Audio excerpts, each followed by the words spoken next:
This Week in Radio Tech, episode 225, is brought to you by the Telos Zip 1 Automatic IP Audio Codec. Easy to use, and it's automatic. And by Lavo, maker of the new Crystal Clear Virtual Radio Console. Intuitive, progressive, and focused. Crystal Clear is the radio console with a multi-touch touchscreen interface. And by Axia. Consoles, mixing engines, intercoms, phones, audio processors. Only Axia connects to so much, so easily. Hey, meet Bob Page, studio manager at the Radio Broadcast Center at Universal Studios, Florida. Quite possibly the man with the coolest job in radio.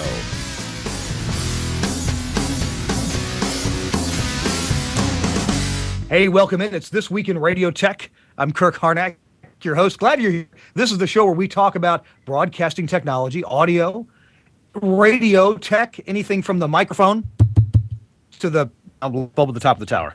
This is our guest, Bob Page. We're gonna introduce Bob in a second. I want to bring in, first of all, though, typically, maybe not today, the best-dressed engineer in radio, and that's Chris Tobin. Hey, Chris, welcome in. Thanks, Kirk. Well, when you're on the beach, you're best dressed for a very comfort feeling, so that's what I'm doing today. So I'm also reading my copy of TVB Europe, because you never know when you need to know what's going on around the world. And it's out here on the Jersey Shore. So behind me is not a green screen, as some people might think. This is actually the view of the Atlantic Ocean and a sand dune as I step out of view of the camera. And how it's lovely. Actually, yeah, it's been a very nice time. I've been on holiday this week, enjoying some downtime. So seagulls and fishing and some fish and things. It's been good. Awesome. Well, our show is brought to you by, This Week in Radio Tech, by the way. It's our 225th episode, and Chris Tobin is on the Jersey Shore, and I'm in Orlando. In Orlando, enjoying it. Yeah, I am enjoying. Yeah, we're just about to go see the Harry Potter. The new big Harry Potter thing. What's it called? Diagon Alley? Diagon Alley. Yeah, Diagon Alley. Yeah. I just figured that out a little while ago. It's beautiful. Yeah, diagonally. Yeah, They do have horizontally inside Diagon Alley. For real. Oh my goodness. So, hey, you'll excuse me. I'm coughing with just the very tail end of a cold here. I'll try not to give it to Bob. This is Bob Page. Bob is our guest today, and Bob, you are the studio engineer? Sort of. My background is not engineering, but I've been here at the Radio Broadcast Center at Universal Orlando Resort for 18, 19 years. And we're just cranking out broadcasts. He says he's not an engineer. Could have fooled me. Officially, my title would be Radio Broadcast Specialist. Okay, cool. Well, we're going to talk about the broadcast studios here at Universal.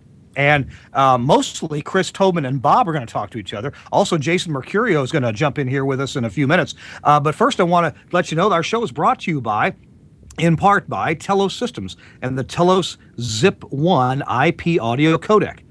I got to tell you, folks, this thing is really cool. They've got one here at the Universal Radio Studios. I've got like 5 of them at my office and lab. Yeah, I'm kind of a Zip hog. The Zip 1 connects to an internet connection. It can be a public internet. It can be a private WAN. It can be a point-to-point like a T1 or an IP radio link. But the whole idea of the Telos Zip 1 being an IP audio codec, of course, it encodes your audio. It encodes it into a stream, and you can choose from all different codecs that are in there, even no codec at all, just linear PCM audio, if you have the bandwidth to do that. But the key about the Zip 1, it's got a couple of keys. Number one, it's really easy to use because if you send it on remote, when you hook to the internet, it automatically connects to the Telos Zip server. And then you get a list of the friendly names of the studios that you want to call. So if you want to call, your main control room or your, WAXY Studio 5, whatever it may be, you don't have to know IP addresses. You don't have to know port numbers. In fact, in most cases, you don't even have to do port forwarding for the Zip 1 to work. Your operator plugs it in, gets an internet connection, highlights the studio they want to call, you push auto, and away you go. It connects. Usually within 10 seconds, you've got a connection between 2 Zip 1s and high quality audio in both directions. Some of the codecs in there, if you've got just a small bandwidth connection, you can choose one of the most sophisticated codecs ever. It's called AAC ELD. That's AAC Enhanced Low Delay. top speed that does is 64 kilobits, and it sounds pretty good at 64 kilobits. It's actually pretty amazing. Stereo audio, 20 kilohertz. The folks at Fraunhofer really outdid themselves with AAC ELD, and the LD means low delay, so you can have a quick two-way conversation with that codec as well. But if you want to do MPEG Layer 2 for compatibility with some older devices, or if you want to do full AAC or AAC low delay, those are all built in. So is HEAAC. Those are all built in as well.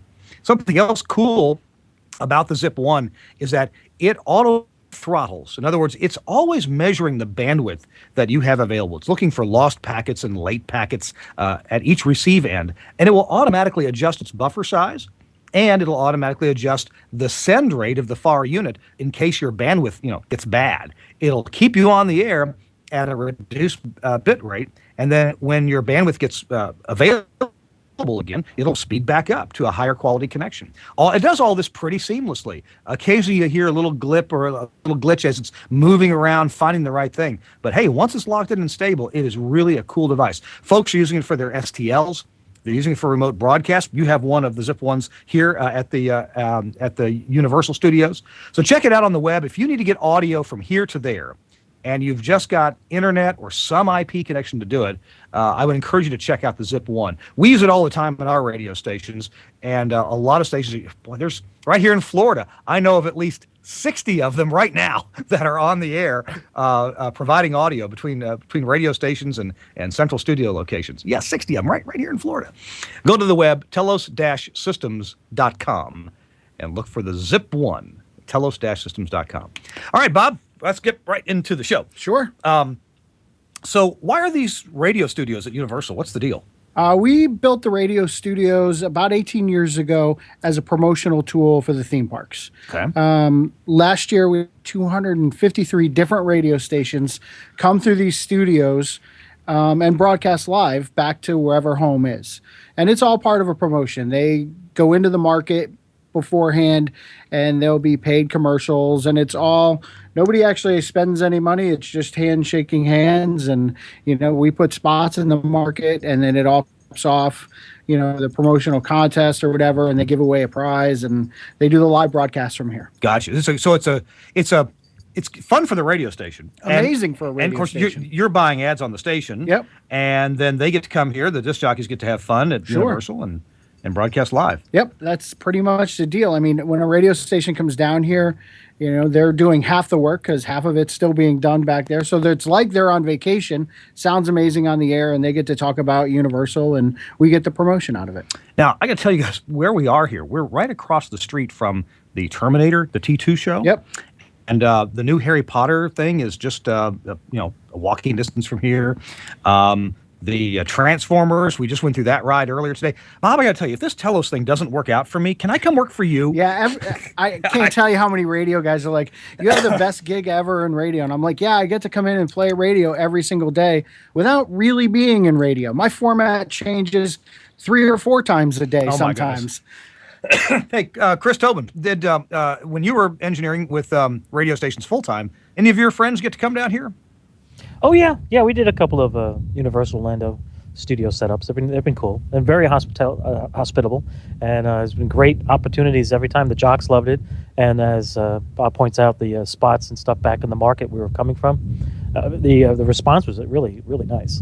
I mean, the park folks were great, both in the broadcast facility and throughout the theme park itself. I guess without a lot of further ado, we ought to at least take a verbally spoken tour of the facilities. Now, I was here years ago, and you had a lot of Harris audio consoles, Correct. right? Yep. Which Harris consoles were those? We went through 2 different versions. Oh. We had the old BM Harris... the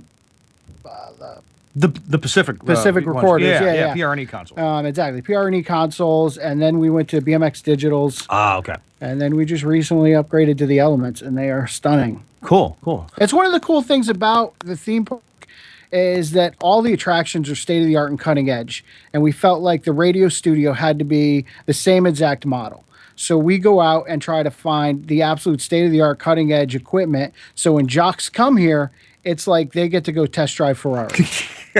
Well, I was talking to a lady who was on the air from one of your studios about an hour ago, and I said, "So, what do you think of this Axia console?" She says, "It's just like the one I use at my radio station." I said, "Well, Yep. great, cool, awesome."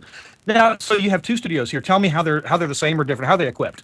They're equipped very similar, and we have the Element consoles, and we run BSI's OpEx automation, and mostly not so much that we're running a full log as a radio station would, but it's touchscreen. It's super cool. We have the hotkeys, so there's tons of drops and elements that the station can play with, because that's what we want them to do when they're here, is just have some fun. Now, when a station comes in here, typically aren't they playing the music and commercials back home? Yeah, almost 90% of the time, everything's played back home or VPNing into their station and controlling it from here. Oh, yeah, okay. So there doesn't necessarily have to be somebody back at the station. Yeah, just somebody who can turn them on and then walk in 4 hours later and turn them off. Okay, all right. So that's a pretty common practice, huh? It happens occasionally, depending on the market and whatnot. But yeah, it happens every once in a while. I mean, as a technology, does remoting it? I mean, I do that all the time, remote desktop. And does it tend to be speedy enough for people to hit something and the music plays? Yeah, pretty much. Yeah. I mean, we haven't had any real complaints. It seems to be fine. So. Now, if a station wants to bring a full complement of talent in here, you've got multiple mics in these rooms. Yeah, we've had some, large morning shows where they've taken over both studios and used the studio that we're in now, which will be Transformers, and used it as a newsroom. And had the whole show in there, and then we have an office with a call screener, so they could screen the calls in the office. Oh, I saw that call screener position. Okay, Yeah. Okay, cool. Wow. So, would a station typically? I'm sorry to get into tech here. Sure. Would a station typically forward their call-in numbers down to here, or would they give out new call-in numbers? We only have one radio station that will forward their calls. It's a local FM talk station. Everybody else just uses our 800 number or 888 number in the other studio. And honestly, I know that we've had a lot of conversations with program directors, and they're like, "I don't want to use that number. I don't want to." But the minute they give it out, all 9 lines light right up. Oh, wow. And then and then the jocks are like, "I only have 3 lines at home. How do I get 9?" So. Oh, gee. What are some of the other interesting features about the studios? I mean, furniture is gorgeous. Seems like you've had the opportunity to lay these studios out in a sexy, good-looking fashion. Yeah, I mean, we really just tried to make it as user-friendly as possible. And if I were a jock, how would I want my studio laid out? Yeah. So when these studios were designed, that's realistically how it was. When I first started to work here, for instance, in this studio, the console is directly behind us, and your co-host mics are directly on the other side of the console. It was originally built with the console to your right-hand side, and your co-hosts were over your shoulder. Oh. So when we rebuilt the studio, I had the opportunity to redesign it, and we just kind of changed some things around and made it user-friendly and comfortable. The other studio's on hydraulics. It goes up What? and down. Oh, Yeah. my goodness, I had no idea. That's important. It makes you sound better. well, okay. Well, now you bring something up that's pretty interesting. Hydraulics. Sure. Now, my wife and son and I this morning just rode the Transformers ride. Yes. And oh my goodness, there's some hydraulics involved. Absolutely. with that. Elevators, yeah. Yeah. So you have engineers here who understand moving big stuff around. Sure. What resources are available to you through the engineers here at Universal? Or artists, graphics, and Yeah, most of that stuff would be as far as creative and building elements that really have nothing to do with the broadcast. It's just look good stuff. So not as much as you would think. Now, when I came in today, you said, "Kirk, I'm sorry, we don't have our usual decorations." No, we do right So in you the used middle. to have a Terminator head coming down. Was it in here or the other room? It would have been in the other studio. Yeah, we had a big T1000 melting out of the ceiling. Oh, jeez, it was crazy looking. Yeah, and this studio had a huge giant shark in it, and it was racing.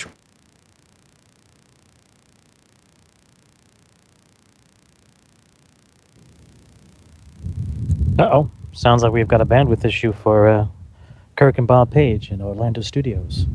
So you're watching This Week in Radio Tech. You're listening to This Week in Radio Tech, episode 225. I'm Chris Tobin, co-hosting with Kirk Harnack, with Bob Page, our special guest, who's right right now in Orlando at Universal Studios talking about their hydraulic control stages and the T2 special effects and a few other things you can enjoy when you're down there as a broadcast station, promoting the theme park as well as putting your show on the road, which is something that's very popular and people enjoy.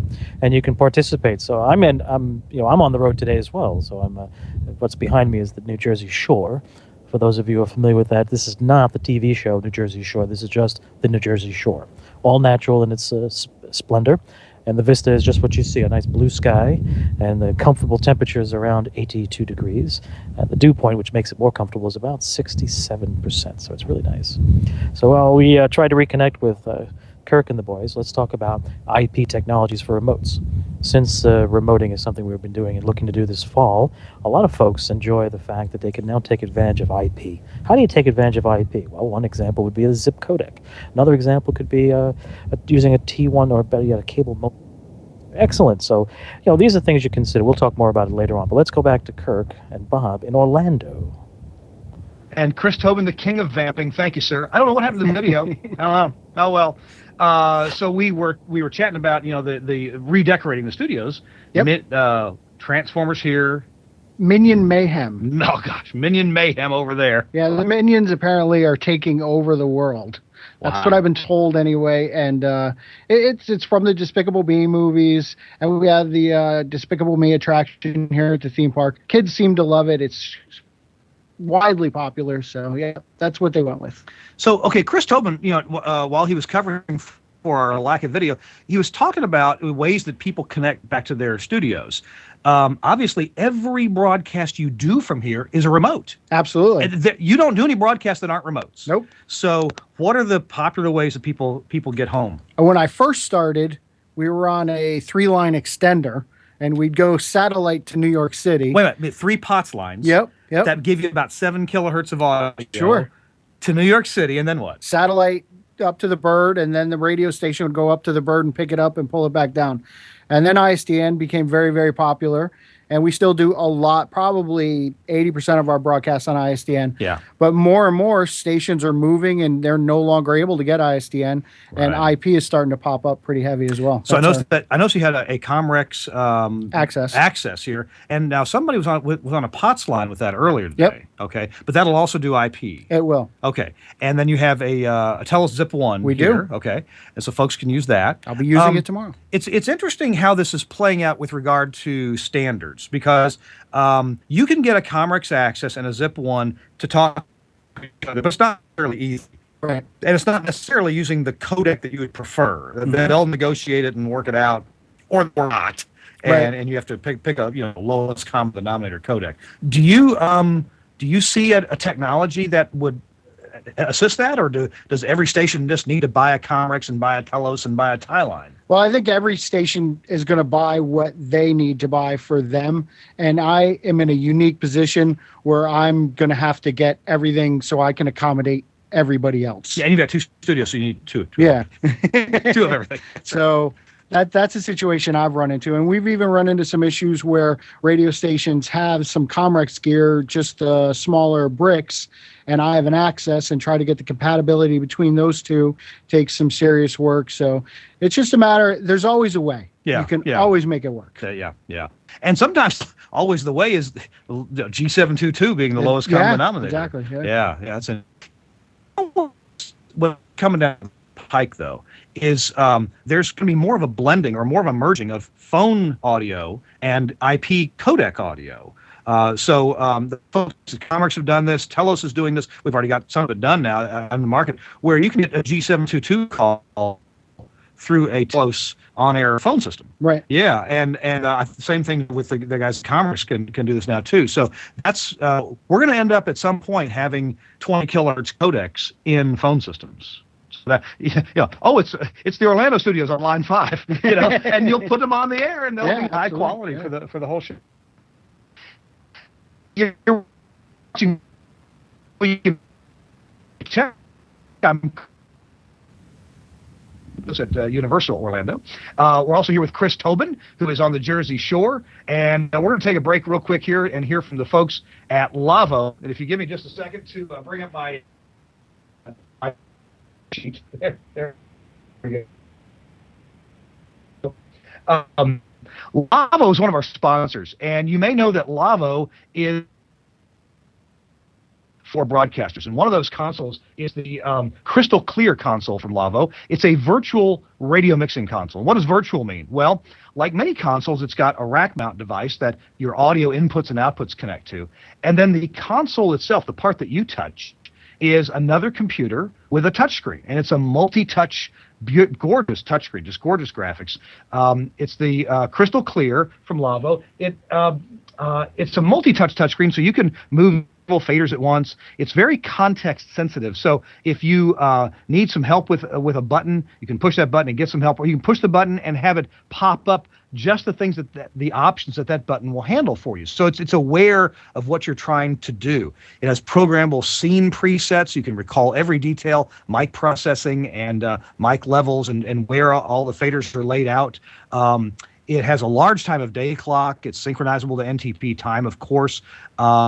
You can have 24 sources available, and 8 of them can be simultaneously on the console, which for most folks, that's all you need. 8 is going to be plenty for you for a lot of complex shows.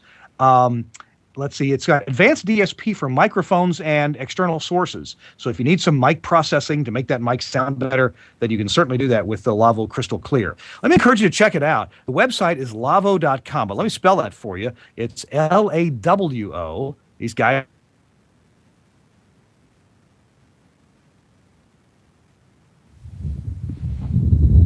Uh-oh, looks like we've lost Kirk. A little bit of bandwidth issues there at Orlando.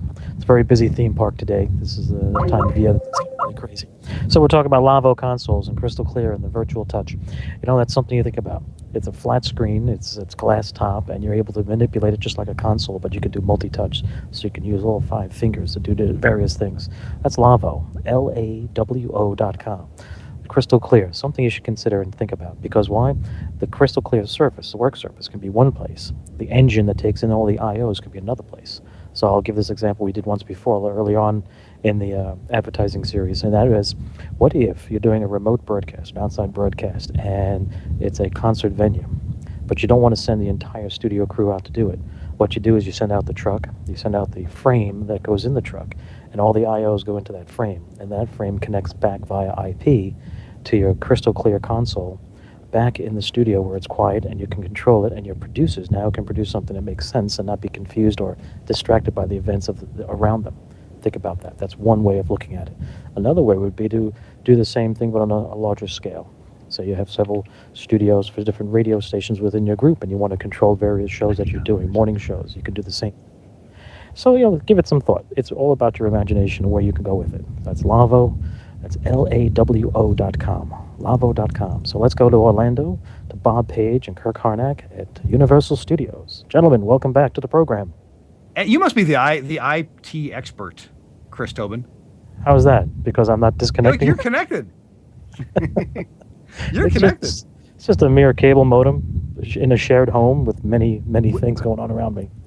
We have an interesting IT situation here. There is IT all around us, and the IT department here hasn't quite gotten around to getting the high connectivity into this studio yet. Now, they have reliable connectivity for the IP codecs. Of course, they have ISDN for the or POTS. Is it POTS or ISDN? Both. Oh, both. Okay. Obviously for the Zephyr Extremes and other ISDN codecs, but for they don't actually have that many people that walk in here and want to use a high bandwidth connection on their laptop. They want to get their email. Yeah, for most people, at a theme park, they just want to post pictures to Instagram, look at their Facebook quickly, and then go ride all the rides and see the attractions and shows. Yeah. Yes, exactly. So get off your phone and enjoy yourself. Thanks, Chris Tobin, for filling. Where'd you lose us? During the Lavo spot? Yes. I took care. Okay. I added some more insight to the Lavo and the product line. Good for you. Thanks a lot. Appreciate that. Okay, Bob, what are we going to talk about next? We have the consoles. You got phone systems here. Do you have any routing system to route which studio goes to which ISDN codec, or is each room fully independent? Each room currently right now is fully independent. Okay. So, I mean, we can, through the consoles, we can, swap ISDN lines or access and put wherever we need to, wherever we want to do. Mhm. If I have ISDN 1 in this studio, but then, for instance, today would be a great example. We had a POTS line connected in this studio, and I had back-to-back shows in my other studio. So I pulled the ISDN 2 from this studio into that studio, but just did it right through the element. Huh. Wow. So, it occurred to me, people do morning shows from here, morning drive. Yep. Early morning. Lots of them. Morning shows. I'll be here tomorrow morning. At what time? I would get in at 4 a.m. Holy cow. That's morning radio. Do you hear that, engineers? That's what you do.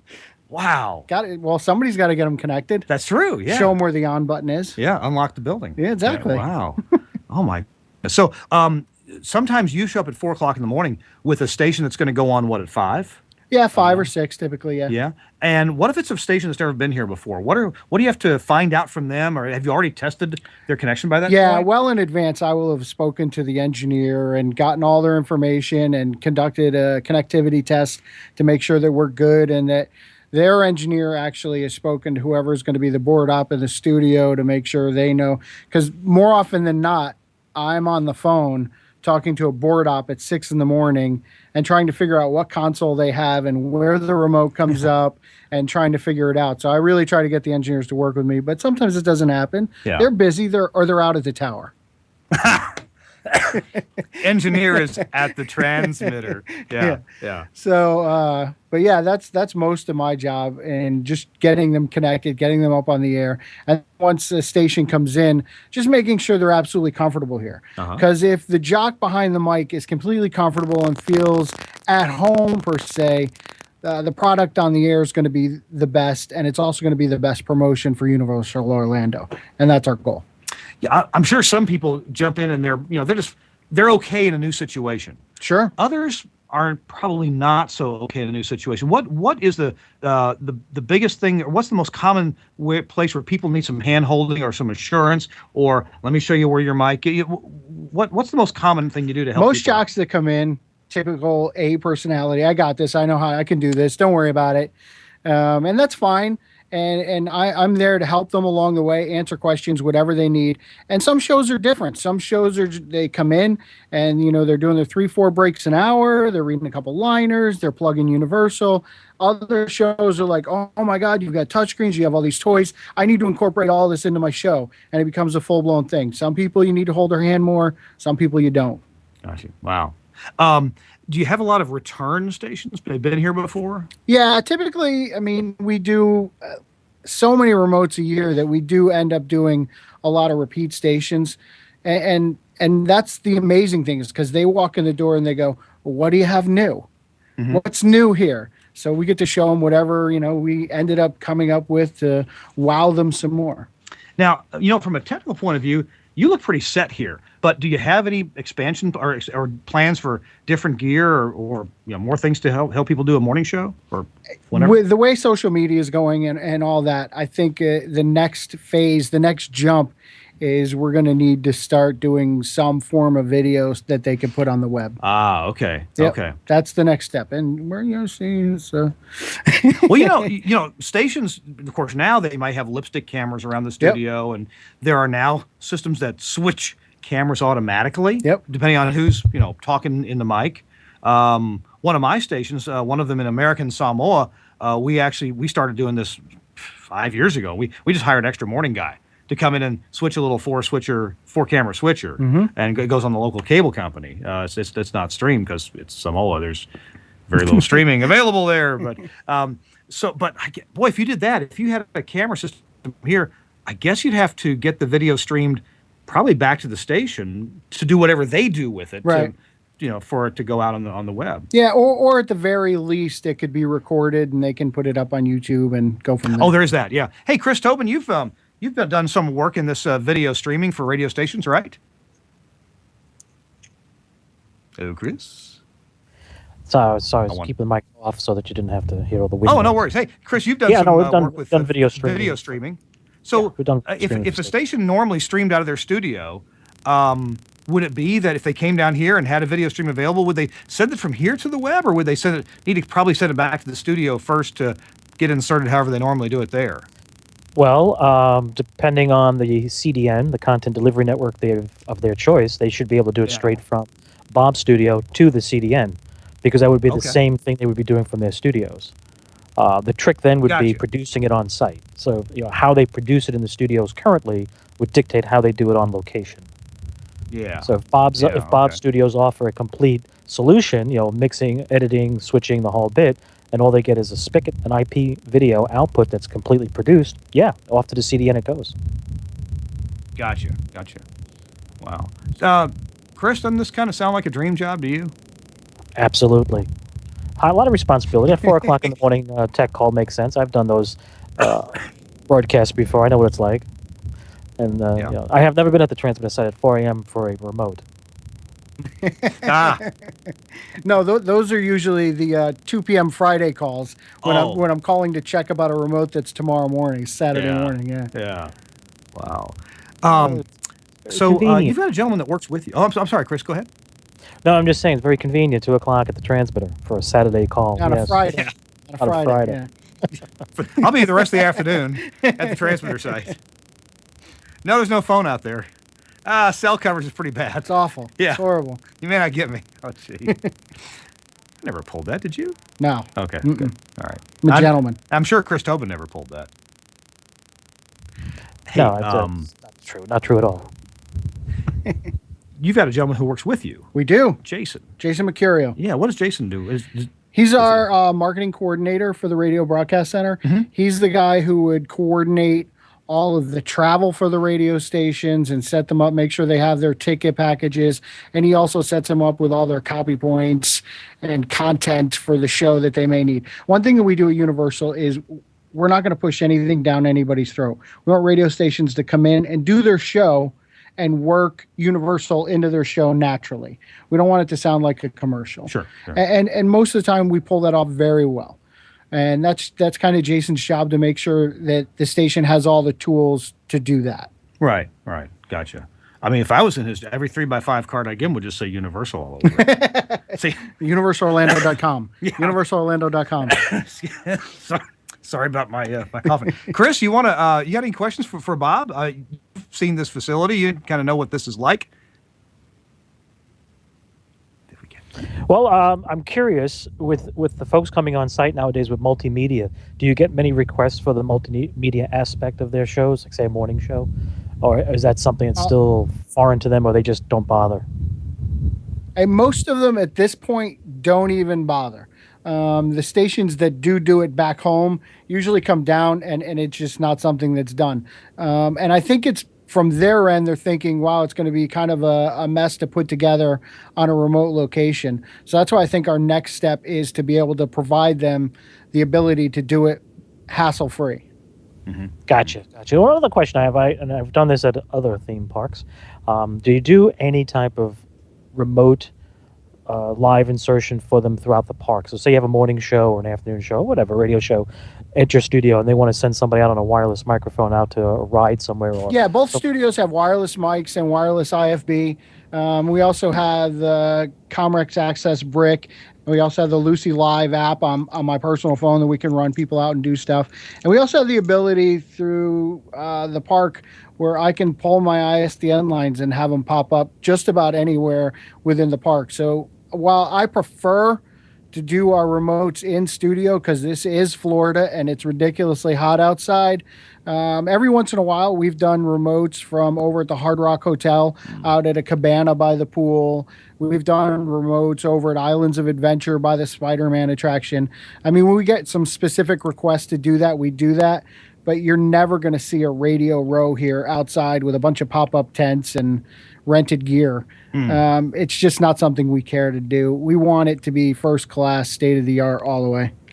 Oh, I wouldn't expect it to be a radio row. I'm just thinking in terms of having a progressive radio show, morning show, or afternoon drive show, and audience participation or interaction is key.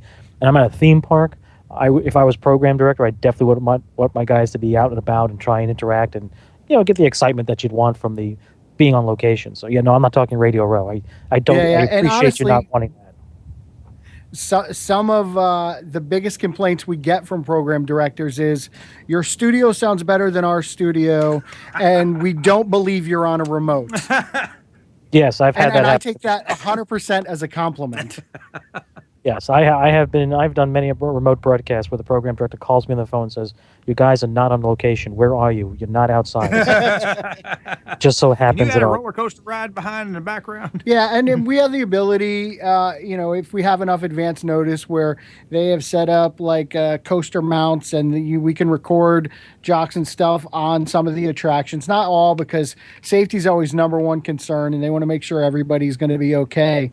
They're not going to just let you grab a wireless mic, hold it in your hand, and try to go through a roller coaster that's pulling G's and flipping you upside down 4 or 5 times. But Although I have, held the camera really tight, not to say if you don't go on YouTube, you're not going to see some GoPro videos Yes. from almost every attraction in the park. So, you probably answered the question already about what would you look for next. You said probably video, cameras, social media. I think that's probably our next step. Yeah. Cool. Well, if I can help you out with that, Yeah, we'll have to have some discussions. I got planes from Nashville to Orlando. Yeah. I'm glad to help you out there. We'll do the TWiRT show again from here. Do other theme parks do this kind of stuff? They certainly do. Okay. It's my understanding that they do. I mean, obviously, we work with a lot of the same radio stations, especially local with the Orlando market. They all go to all the radio stations. It's hard to get mad at them for doing it. It's just part of the deal. Yeah. I think we do it completely different than any of the other stations or the other theme parks. Yeah. Most of those stations, you will be outside. It will be under a tent. It will be rented gear. And that's just what they do. And I mean, they're happy doing it. Good for them. I think some of the Las Vegas casinos have also done this a little bit, but just small, maybe rented gear in an extra room. Yep. And I'm friends with a guy in Iowa. There's a Indian casino up there, and they just built a tiny little studio inside the casino. So yeah, it's starting to happen more and more. Actually, years ago, I built a tiny radio studio in those casinos that are south of Memphis. Can't remember the name of them right now. Right near Robinsonville, Mississippi. Okay. Yeah, middle of nowhere, and a little. But the studio was tiny. Yeah. Yeah. Well, I mean, most jocks will come in here and they're just like, the station that was just in this studio, he's like, my studio is a third of the size of this studio. Right. It's in the middle of a building and I face a wall. If I want to know it's raining outside, I have to look on my computer. Oh, jeez. So yeah, but they're on the air. They're doing well. That's the tough part about radio. If you're on the air, it's working, right? Well, now obviously these studios are beautiful. We've kind of gone over that. And this one, both of them are getting a kind of a remodel here. But from the point of view of usability, we talked about what a little bit of difficulty people might have. What do they compliment you on as far as the usability? Does it just seem natural to sit down and just start working at it, or what do you get the biggest compliments about? I think most people compliment us most that it is all brand new equipment, within the last year or so, because that's what we try to keep everything up to date. And it's nice to have Neumann microphones and brand new Sennheiser headphones. And, most radio stations don't get to have an unlimited budget for their gear. So Yeah. And your green room is nice too. yeah, sure. And most people like free M&Ms and Snickers bars. Hey, you're watching This Week in Radio Tech. We're talking with Bob Page. Bob is the director of studio operations here at Universal Orlando. We're talking about his 2 studios here. They've got a lot of AOIP equipment, some Axia gear, the usual complement of 360 system stuff, a phone system. Lots of these. He mentioned these beautiful Neumann mic. What model are these Neumanns? That's a BCM 104. Okay, I've never used one till now. Pretty. Sound great. They sound great. Our show is brought to you in part also by the folks at Axia and the Axia Element console. And well, lo and behold, we have one right here. I was going to pick this up because I'm sitting on the desk. But yeah, there we go. Look at that. Now there's an Axia Element console. Bob, you have 2 studios. Same size, different sizes. This one's just a little. Okay. These are equipped. Let's see how many faders we got here. 2, 4, 6, 8. I lost count. about 12 faders. Yep. Okay. And sorry, it's cough drops. And then you have a phone system here, so you can bring the phone system up and answer phone calls here, same as in the other studio. What can you say? Do you ever have to reprogram these or reconfigure them, or are they pretty good the way they are? Honestly, we've had the Element console for about 2 years, and have had almost no problems with them. And some of the problems that we've had were probably our own problems. When we were building Diagon Alley, I've done that before. The power company was out and they cut power to the entire park in the middle of the day. And our whole studios just went, and apparently equipment doesn't like that. It likes to be shut down properly. So we had some problems we got, but I mean, folks, actually, every once in a while that kind of thing happens. I will go into a tiny amount of detail here. So many pieces of equipment nowadays they have a processor in them of some kind, or in the case of an Axia piece of gear, I think there's a quad core processor in there running different apps on different cores and different threads and all that. Well, of course, if you have a spinning hard drive and power goes out, well, you could have a problem. You could have been in the middle of a write or something, and could have messed something up. I know that every piece of gear from the TELUS Alliance that's running an operating system, typically it's running on a memory card of some kind, typically a CF card, sometimes an SSD or an SD card. But we use a file system that is nearly impervious to this kind of power bumps. It can put up with a whole lot of, it's used in a lot of military apps.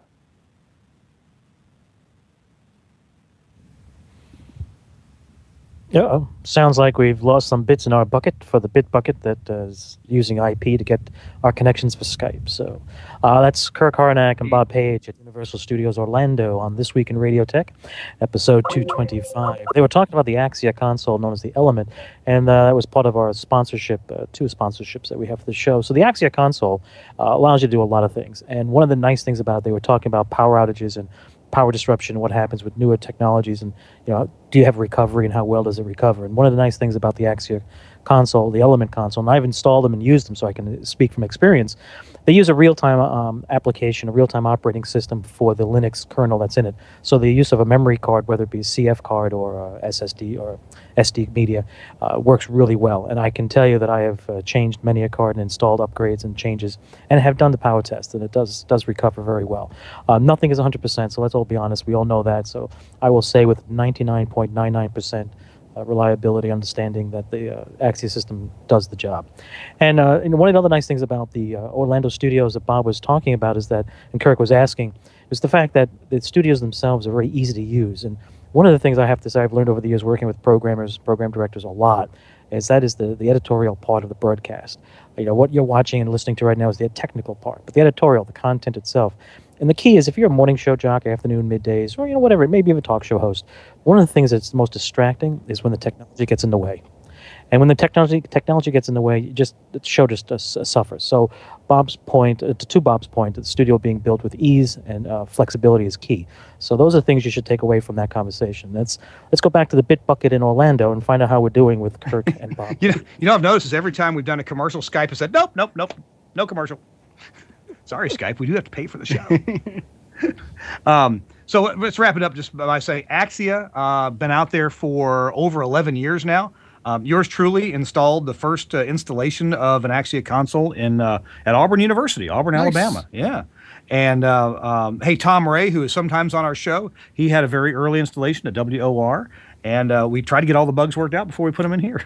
And I've got them at my radio station, too. In American Samoa, of all places, I've got 3 Axia consoles. Just installed another one in Greenville, Mississippi. And, boy, watch Facebook. I mean, there's Axia consoles every day. People posting pictures on Facebook all over the world, too.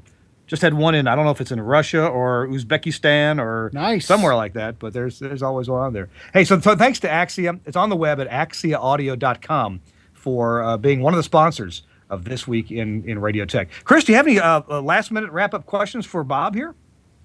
No, I think that he's done a fine job of making it easy. I was mentioning during the Bitbucket break that the nice thing about his studios is they're easy to use, and working with a lot of talent, the hardest part is getting past the technology obstacles. So the fact that you make it easy and comfortable is key. And I'm glad to hear you guys put some thought into that. Just not buying the latest whiz bang technology, throw it in there and go, here you go, use it, get out of my way. So no, it's great. You guys did a great job.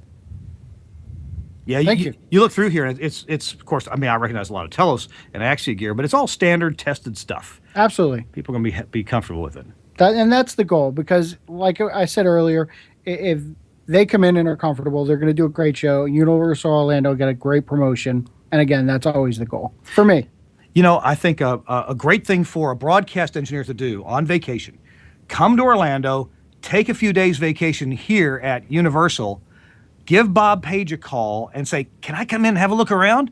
Take some pictures, bring some ideas back to your station, wherever you are, Mr. Engineer, and see what you can put to use. And honestly, we have a door that's right attached to the theme park, and I've had radio station engineers from all over the United States, Canada, Mexico, Spain, Italy, Ireland, just kind of looking in the window like, well, you have a full radio studio. Can I come in and take a look? Sure, come on in, take some pictures. Yeah. Everybody's more than welcome. Good deal. Good deal. And we probably have the cleanest bathroom in the park. Oh, yes, you do.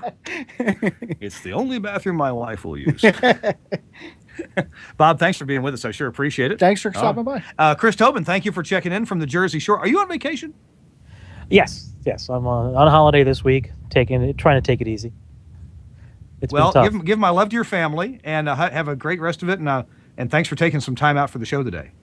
Oh, no problem. Anytime, man. This is good. It's nice to be able to show it off. Yeah. And thanks for filling in during our Bitbucket breaks, too. That was good. You couldn't have timed that better. Also, thanks to Andrew Zarian, our show producer, putting up with, whatever I throw at him. Andrew just, yeah, no problem. I'll handle it, Kirk. Don't worry. We got it. So, that's a good producer. Andrew, thank you for working with us. I sure appreciate it. By the way, Andrew, I'm on remote again next week. I'll be in Greenville, Mississippi. So, we'll do another, on the road remote from somewhere. Our show's been brought to you by the folks at Telos, the Telos Zip 1, also the folks at Lavo and the Lavo Crystal Clear audio console, and the folks at Axia and the Axia Element audio console. Check them all out. Be sure you check out, the show gets reposted on the GFQ website just as soon as we get it done for reposting. It's at gfqnetwork.com. You also want to check out the other shows on GFQ that are worth watching.